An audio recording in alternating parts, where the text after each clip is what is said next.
Welcome back to my channel. My name's Stephen. I'm a fantasy author. At the moment I'm traditionally published, but later on this year I'll become a hybrid, which I'll come on to in a minute.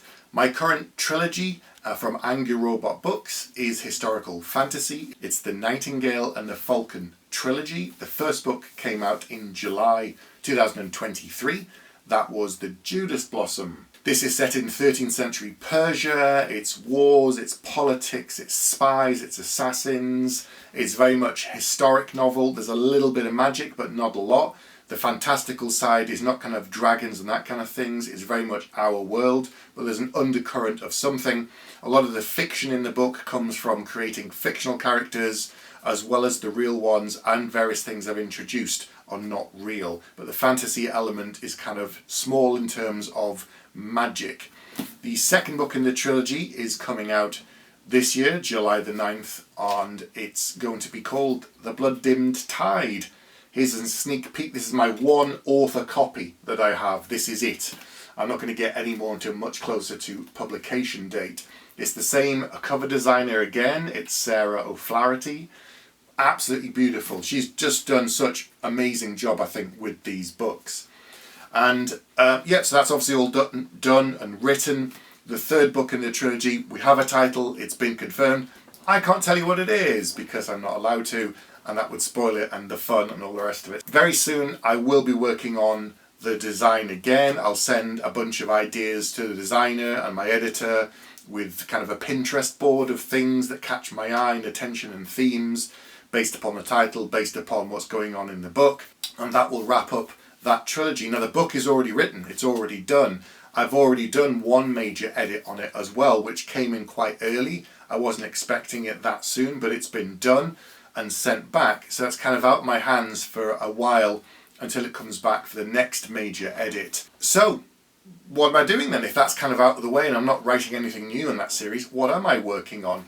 Well, by the time this video comes out, or actually today I think it is, there's the launch of a Kickstarter. This is Whispers in the Earth. This is 20 stories of world folklore reimagined by a number of writers, and I am one of the 20 writers in there. I'm originally from the northeast of England, and there's a lot of kind of local folk stories and tales there related to kind of fantasy things that I grew up on. And one of them I always loved as a kid because it fed into my love of fantasy, which started at a very young age. And this is the story of the Lambton Worm. Most people don't really know anything about it, but it involves a young knight and a dragon. And when I was in primary school, I was in a play that we put on of the Lambton Worm. And I was one of the knights in the story. Now, mercifully, because I'm quite old, there's no footage of that anywhere. There's no photos of, though my mum has probably got one kind of analogue photo of it somewhere. And in the story, I won't tell you the whole thing and spoil it, but there are a number of knights that were unsuccessful. I was one of those knights. I had my kind of little cane sword with silver foil over the top and a little kind of knight's hat. And me and some other guys, other lads were kind of doing that. So that goes right back to my childhood. So having a chance to kind of revisit the story, look at the history of it, look at the retellings of it, and write a version of it for myself, that was something really important, taking me all the way back to my childhood, and that was quite a wonderful thing to do. So the Kickstarter for that is out now. Obviously Kickstarters run for 30 days. The good news is you can obviously jump on board with it now, and if we hit our goals, the Broken Binding are going to be doing all of the physical printing for the paperbacks and the hardbacks. Throughout each of the 20 stories, there's a printed hand-cut lithogram that Gabriella, who's the editor of the anthology, and she organised the whole thing. She's done so much work behind the scenes. It's incredible, organising all 20 of us. Working with authors is like herding cats, and getting us all to do the same thing on time has been fantastic. She's worked so hard, and I have utmost admiration for her. So yes, there will be printed versions in the anthology, one to accompany each story, but some of the stretch goals, kind of upper tiers, are you'll get a physical print of some of the lithograms. So there's a link down below. Please go and check out that Kickstarter. I'd love to see that come out. I'd love to see some of the physical prints and maybe another hardback that the Broken Binding are going to get involved with. So in addition to the second book coming out, The Blood Dim Tide, and the anthology this year. I've got a lot of events coming up. There's stuff in June I'm doing in Leeds, hopefully something in July around the Blood Dim Times publication date. August is Worldcon, which is huge. It's going to be the biggest event this year. There's 6, 7, 8,000 people gathering in Glasgow. It's got authors coming from all over the world at this point. I started trying to work out who was coming, and now I'm at the point it's a shorter list of who isn't coming. There's people from Australasia, New Zealand, Canada, all across Europe and Asia. We've got American authors coming over, some really big names gathering in Glasgow. That's going to be massive. That's going to be a blowout. September, a little quieter. I'll actually be able to focus down and get some more writing done, but probably from Worldcon onwards, sort of August and September, those sort of 2 or 3 months, we'll be building up to launch and publication of my first ever independently published book. So this is going to be a novella. I did look at it. I've been working on this behind the scenes for a while. I wrote this story because it was bugging me in the back of my head, and I had to kind of write it down and get it out of my head and exit out the system. And then I kept looking at it and thinking, could I make it a straight fantasy novel? And no, I didn't. It wouldn't work. And I thought, right, can I extend it and make it into a full novel because it's a novella? And that didn't work either. Trying to force it into something, it just wasn't working. So I edited the novel and I played around with it, and I went back to my kind of contracted novels and worked on those for a while, and then came back to it again, and I kept tweaking it and polishing it. I showed it to my agent, and she kind of sort of winced a bit because it's a difficult sell. In order for traditional publishers to take on a novel, it has to have kind of widespread commercial appeal. They want it to reach the biggest audience possible. And this novella is quite niche in some ways because it crosses a number of genre borders, which makes it difficult. It will appeal to some people, but perhaps not from the other group, or vice versa. Some people will love it anyway. Some people might buy it just because they're followers of my work, hopefully. But it's a bit of a weird and odd duck. And I thought about leaving it. I kind of left it on the shelf for a while.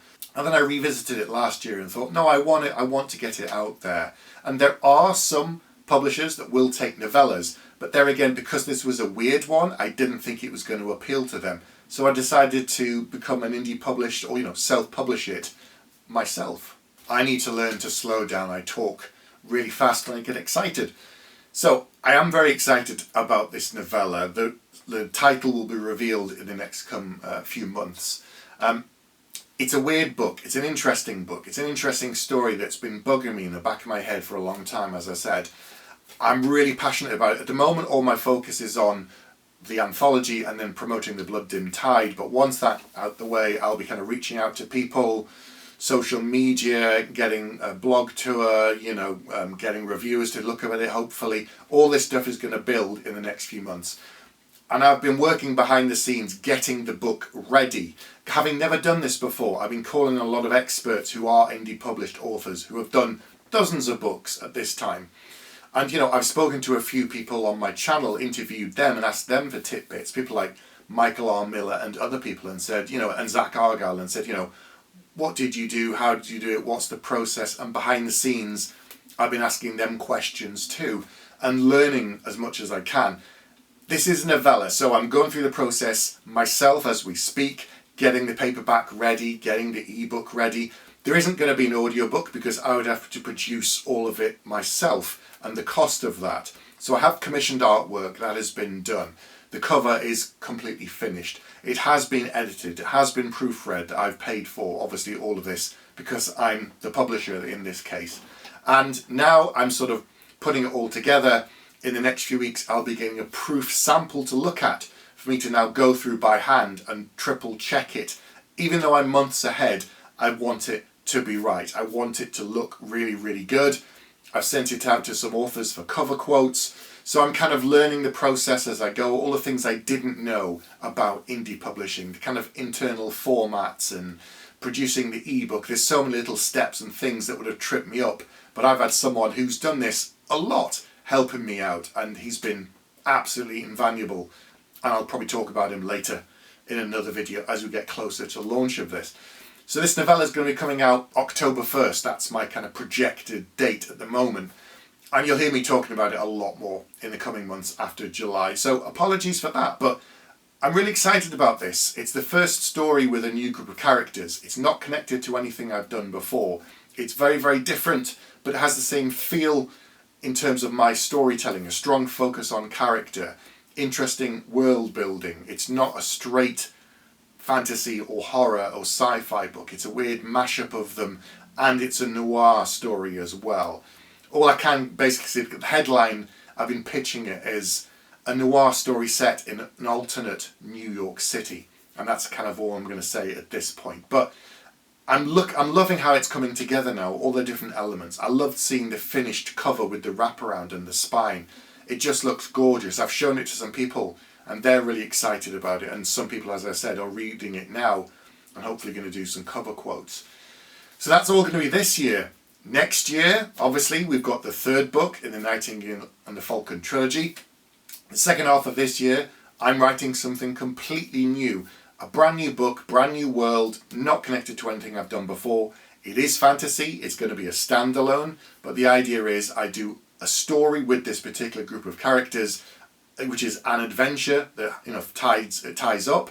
There'll be some loose threads, and then I'll do more stories with this group of characters. That's what I'm working on at the moment, and once it's done, I will pitch it to my publisher and see if they want to go for it, and if not, I might look at exploring self-publishing it in the future. But next year, hopefully I'm going to do another novella following on from this first one. There's the final book in the Nightingale and the Falcon trilogy, and there might be a very special project coming. So next year's already got 3 things in, and if I'm going to do this self-published novel, I'll be editing it end of next year, beginning of next year in the next few months, and then probably writing something else too. So there's a lot of things going on this year, and there's already things clocked in for next year. So I'm already looking at kind of 2026 for this brand new book, and then potentially that year as well, another smaller project connected to it, maybe a novella, maybe kind of 1.5 of the book, maybe a prequel. I don't know. I'm still working that out. But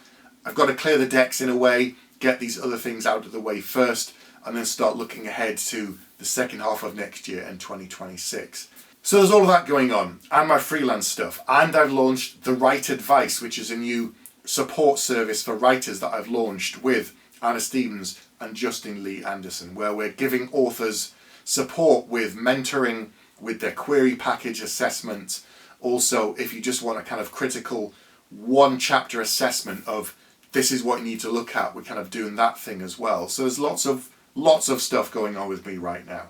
I started talking fast again. Sorry about that for those of you who are relying on subtitles to follow what I'm saying. I'll try to remember to slow down in the future, but my brain, as you can see, is whirring really fast and there's a lot of things going on. So about the mail. Can we talk about the mail, please, Mac? I'm dying to talk about the mail with you all day, okay? Pepe's. Lots of projects this year, lots of events. In October, I've got a whole week booked out where I'm going to be doing something in Birmingham for the entire week. That's an exciting new project I'll talk about a bit more when I can. There's so many things going on this year, and there's things booked in for next year. So as I said, I'm now looking forward to 2026 and what I'm going to be writing and publishing and releasing then. So that is all I'm going to talk about today on this, but I'll be back very soon with more author interviews. I'll try and get back to doing the kind of 5-minute Q&A on my 100 questions if I can soon, but there's more upcoming authors interviews coming in the next few weeks, and I'll probably do a Worldcon report when I get back and things like that. So that's it for today. I'll be back very soon with another video.